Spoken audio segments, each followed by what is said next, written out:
تتذكروا هدول الطفلين؟ صار طلع حلب بس للكبار نرجع نحرر حلب ان شاء الله. نرجع نحرر حلب انا واخواتي كلنا بس نصير كبار هيك ان شاء الله نصير شباب. شوفوا سبحان الله كيف صاروا هدول الطفلين. كانوا عم بيقولوا بس نكبر بدنا، اول ما طلعوا من حلب كانوا عم بيقولوا بس نكبر بدنا نرجع نحرر حلب. وسبحان الله يا اخوان، الطفلين كبروا ورجعوا وشاركوا في تحرير حلب وحرروا حلب بالفعل. سبحان الله، شوفوا كيف كانوا او شوفوا كيف صاروا.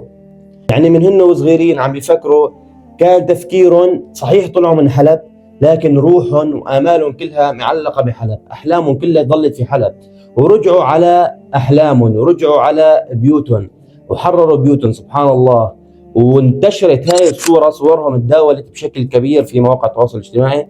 أنا صار كذا مرة بشوف سبحان الله صورهم، وكل ما بشوف صورهم ببتسم.